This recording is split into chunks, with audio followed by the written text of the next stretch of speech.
那么你觉得这样一个满配定价是否符合你的预期呢？觉得还行，打一个1啊；觉得难以接受，打一个2。看一下同学们弹幕。看完这个价格啊，我就跟我们同事说了，我说你这根本就不是满配，为什么？因为华为的当家卖点是什么？当然是智驾，鸿蒙智驾。而这项功能啊，是在明年年初才会正式登陆到车机上，它是单独收费的。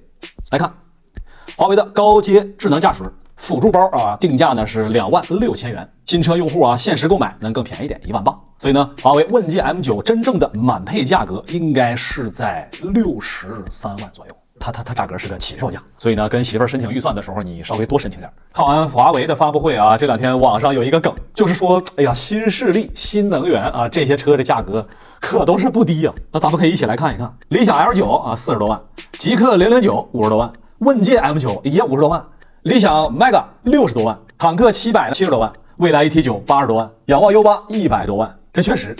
以前说少小不努力，老大徒伤悲。现在要是不努力搞钱，那以后就只能开 BBA 了。新能源新势力你根本就开不起。好家伙，这以前是有钱才能开 BBA， 现在是没钱才开 BBA。好啊，那说归说，笑归笑啊，我个人觉得啊，这个事儿其实也没啥可以调侃或者是吐槽的，关键看你看中的是什么。同样就以50万为分界线，50万在 BBA 这边能买到什么样的配置？那这广大车友心里都是有数的。50万在国产新势力、新能源这边能够买到的配置，那确实都是全球顶尖领先的。假设把国产新势力50万元的这些配置选装件啊，全都挪到 BBA 的某一个型号上，你猜它卖你多少钱？所以啊，不是国产新势力买不起，而是 BBA 更有性价比，不是，而是 BBA 这边有自己的用户群体。所以呢，不开玩笑啊，关键还是看你看中哪一个方面，是品牌底蕴呢，还是更好的性价比、更舒服的实车体验？咱就来一个直接的问题吧。同样是50万元的预算，你是会买国内的新势力呢，还是会选择 BBA 这样的传统豪华品牌呢？选国内的啊，打个1啊；选 BBA 打一个2，看一下同学们的选择。简单而言啊，从配置。从实车的体验啊，我个人觉得咱们国内这些新势力、新能源是值这个价格的。但如果考虑汽车品牌的价值，确实啊，国内这些品牌呢还有100年的路要追赶。当然，肯定还是有不少朋友表示，你这国产车定50、60万就是个笑话。当然啊，最后那还是得看销量说话。问界这边公布呢，12月30号那一天大定的已经突破了2000台。注意啊，这是一台50万级别的豪华型电动车。50万乘2000啊，大家可以算一算这得多少。经常有人说啊，咱们这个车圈实在是卷得太厉害了，但是呢，我觉得大家还是有机会的。未来几年啊，会有大量的传统燃油车的车主会转向到新势力、新能源这边。当他们来到市场，就会发现，目前从5万到50、60万，咱们国内品牌都有布局。另外，咱说白了啊，这个卷对于消费者还是有好处的。问界 M9 一发布啊，原来定位在40、50万元价位段的其他几款重磅车型，在销售终端都迎来了优惠。最后问大家一下啊，那么你下一台要购买的车预算是多少钱呢？大家可以打在弹幕上。来看车圈啊最受关注的特斯拉，本周呢，特斯拉在其官方账号发布了一个信息，有几条还是挺好玩的。这里边买电动车看什么啊？特斯拉表示，我们应该选择真实安全的，而不应该选择500万以内最好的 SUV。你说这特斯拉说的是谁呢？我可没说是理想啊，你可别瞎编。特斯拉还说了，买电动车看什么呢？应该看我们特斯拉的电机、电控、电池，看我们的3电，而不应该去选择彩电、冰箱、大沙发。你说特斯拉说的是谁啊？我也不知道。那隔壁理想汽车呢，隔天赶紧发布了一条回应：买电动车看什么？就看家人要啥。冰箱、彩电、大沙发，豪华家电搬上家，电机、电池和电控硬件标准我们也极佳。无论是哪个3电啊，俺们理想都很强。来吧，问大家一下啊，你买车的话是选择特斯拉还是选择理想呢？选特斯拉打个1啊，选理想打一个2。看一下同学们的目。有同学问主播支持谁？我才不说那得罪人的事儿呢。我这个人对不来得罪人了。咱们不妨看一看大佬们他们都支持谁。先看雷军，你看雷军早年呢就拜访特斯拉，马斯克去取经。这么说，雷军支持特斯拉。后来呢，小米汽车发布之际啊，雷军表示，我们诚挚向理想汽车致敬。整半天他谁也不得罪。雷军表示，你说的对，让我们为了友谊干杯。董大姐表示，真的吗？所以选什么选啊？看在一起做撒尿牛丸，不是啊，意思就是把朋友搞得多多的啊，把敌人搞得少少的。不过说起这个新势力、新能源啊，也不都是好事儿。我自己开了也不少辆了，最大的一个槽点就是这车上的按钮是一辆比一辆少。最过分的就是特斯拉，居然连换挡片都给你干掉了，整个车就剩个屏幕了。全触屏，你这是开这个手机啊？这可能是以前开燃油车开习惯了。我个人还是比较喜欢这种盲操作实体按钮的感觉，也可能我这老古董啊。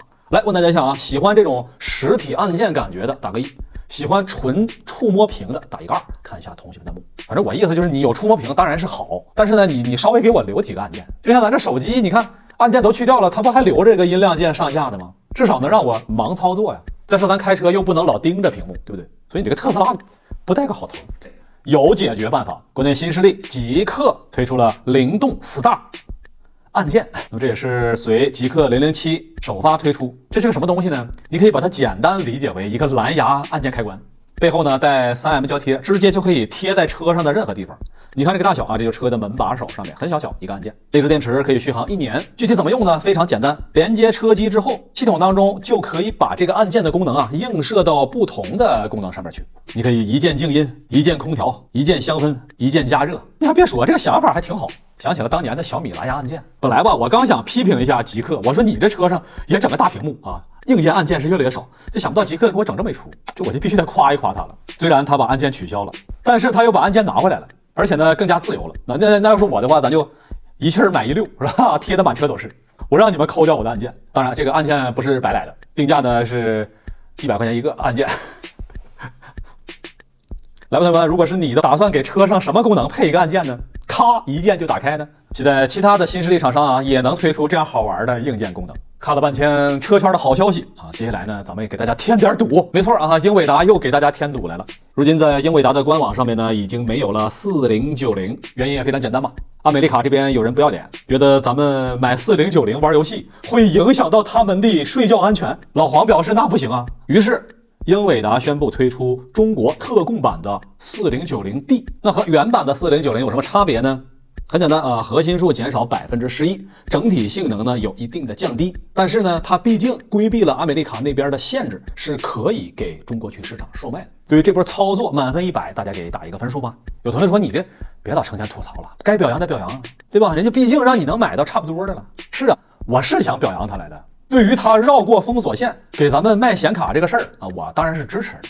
但是呢，我就一个想法，你说你降低了一定的性能，你的价格是不是得稍微降一降啊？官网显示还是原来没砍之前那个价格，那就是整了半天，你这新一代产品比之前的4090还差了，产品越差，价格越贵，这啥道理啊？这是。看弹幕有同学表示，我们配置都已经给你打折了，难道你还想价格打折吗？你太贪心了吧你？不是我，不是老黄，你给我解释解释，这个4090的 D 到底是什么意思啊？难道是地中地，低人一等的意思吗？反正我的意思呢，就你能突破家里的封锁出来卖，我是绝对支持的，双手赞成。但是咱们1分钱1分货，这也应该是商业上的准则吧。好了啊，不说这些闹心事儿了啊，说点好消息。多家媒体报道啊，我国移动支付普及率达到86%，已经傲居全球第1名。不知道大家看这个新闻什么感受啊？我第一感觉我还有点一愣呢，我说才86%吗？我感觉都在96%以上了吧？我包括我身边的小伙伴，好像就是很久都没带现金了啊，出门一律是移动支付。后来回家一看，我爸妈有的时候去买菜，他确实还带着点现金；去坐公交车，还确实带着钢镚，这我就理解了。来问大家一下啊，正在看节目的你，上一次用现金支付是多长时间之前？一天打个1，一周打个2，要是好多天你就打一个随便，圆周率后15位。不得不说啊，现在移动支付是真的方便，好处确实是多。小时候有的时候去买东西还担心说能不能收着假钱之类的，后来去早市买菜呢，你还担心说没有零钱，破不开，甚至有的时候商家他也着急，他破不开之后你这买都买不了。现在有了移动支付啊，你这0.01元的找零他都给你找回来，是真的方便的。以前咱们出门那有4样东西是必备的，对吧？伸手要钱、身份证、手机、钥匙和钱包。那现在出门基本身份证不用了，我上高铁、上飞机啊，基本上刷手机的电子身份证就过了。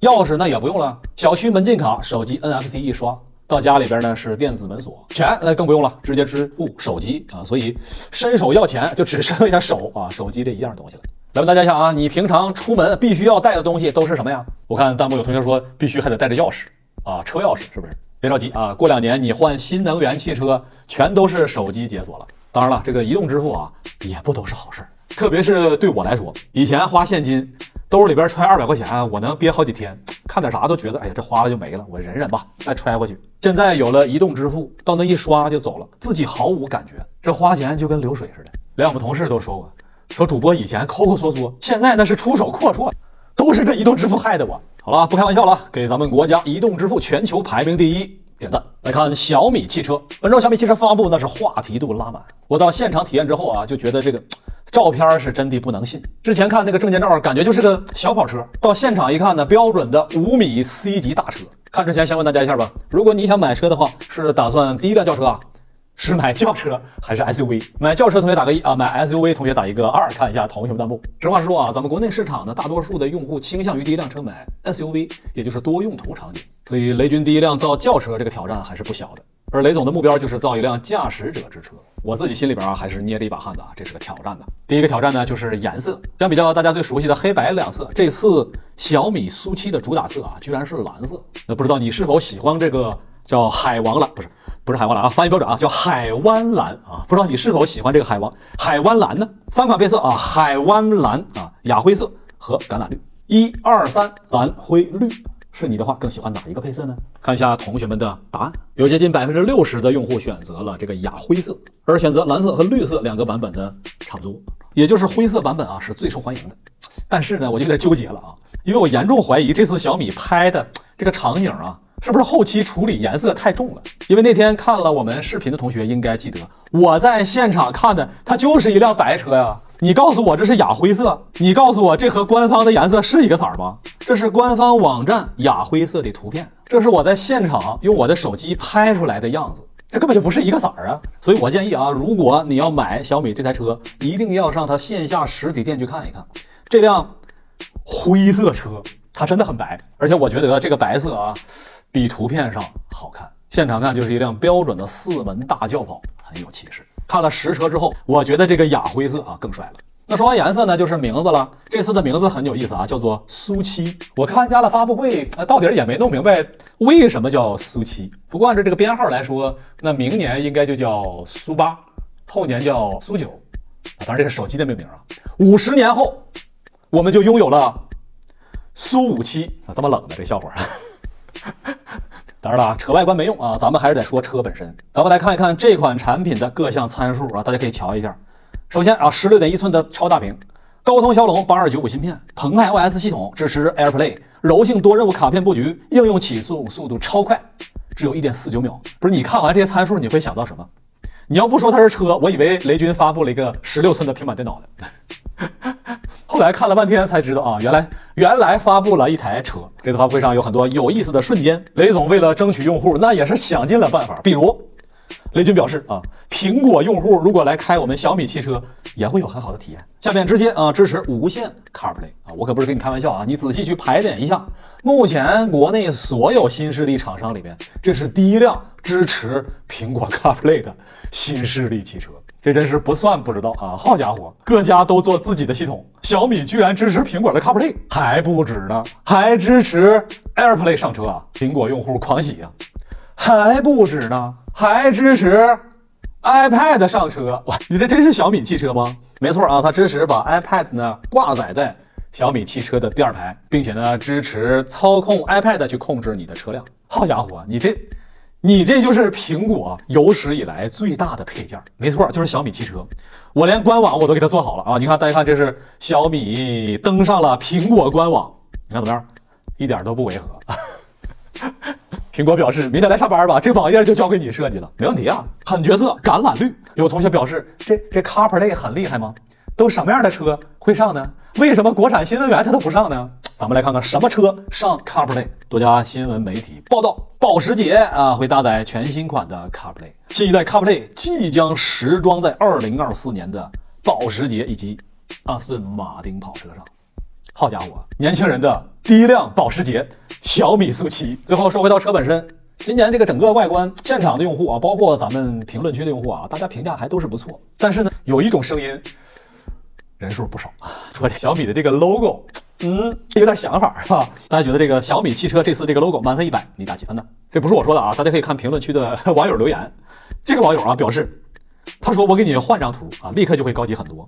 他还把这个图放大了， Porsche Design 俗的啊，这个不是我画的啊，咱们说清楚啊，你可别瞎编，这是网友画的，有事儿你找他去。不过这个网友他给了我一个灵感，你说这个，如果你会因为这个 logo 就不买了的话，那我把 logo 去了呢，咱们给他 PS 掉。还有同学表示，我还喜欢别的 logo 啊，主播能不能给我来一个？没问题啊，喜欢什么主播就给你来啥。有同学表示啊，主播你是黑我们小米是不是？觉得我们小米 logo 不好看啊？主播就是个米黑，冷静啊，主播绝不针对小米，我们针对所有车厂。大家回顾一下咱们去年所做的比亚迪仰望，当时呢也是有很多用户表示比亚迪仰望这个 logo 不好看，不如海外豪华车的 logo。主播你给我想想办法，没问题呀。来，咱们科学表扬，不能让你失望。看看当时主播说了啥。那弹幕还是有同学表示说别的都挺好啊，就是你这个 logo 看着就不是那么的大气啊，就感觉不是那么的豪华。我猜很多观众可能也听到过类似的这个吐槽，觉得这个 logo 有点看不懂啊，不如海外那些豪华品牌那么大气。那大家觉得怎么样呢？大家觉得这个仰望的 logo 如何呢？我觉得啊，咱不能人云亦云啊，不能别人说啥就是啥，咱必须得自己怎么验证的没问题啊。主播现场给你展示展示，如果把比亚迪的仰望 U8 换成别的厂商的 logo， 它是个什么效果？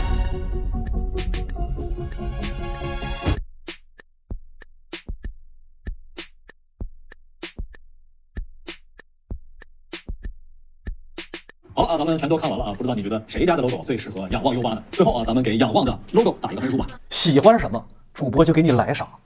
咱们首先啊，就把小米的 logo 隐藏起来，接下来咱们就换上各家厂商的标志。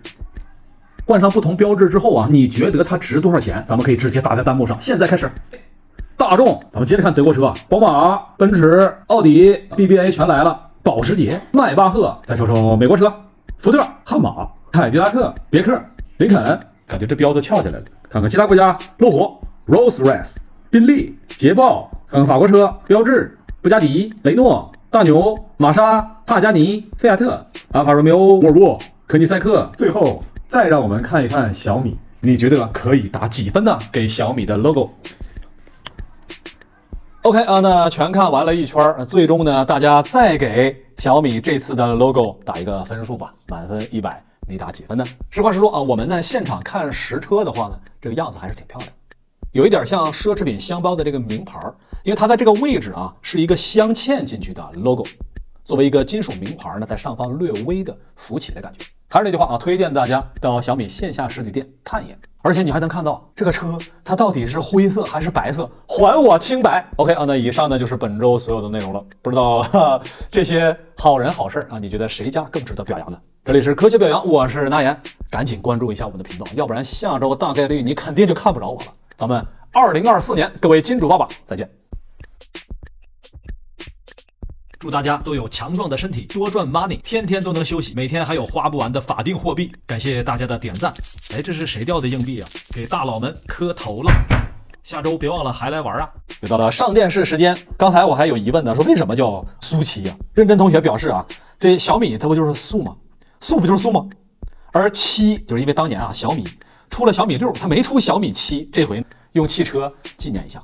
你这说的不错，是不是？贺西同学表示啊，我等着买红米汽车，定价直接799。简恶同学表示说，那咱们就海鲜平台见了，499。明月同学表示499，你这塑料车身是吗？啊，海伦娜表示好米之时节，好诗好诗。我为什么说它好啊？就不是黑小米。